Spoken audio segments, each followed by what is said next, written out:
Hello everyone, in this video we will learn how to change border color in Word document. So let's start. This is my Word document and you can see here my border color is a red. So here I'm going to change the border color.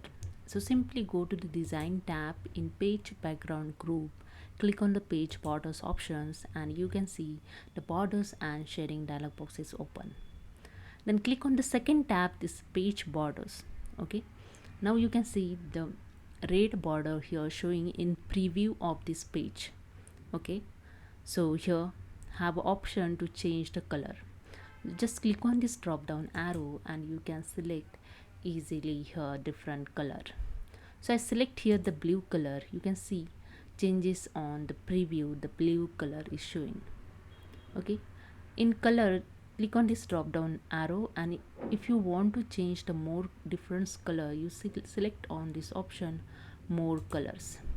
You can see the standard and custom color also tab available, so you can custom your color also and you can use this standard color also.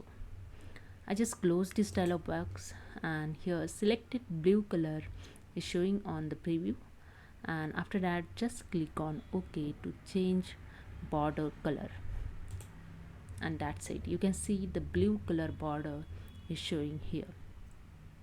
So hope you understand. If you like this video, please subscribe my channel. Thank you so much.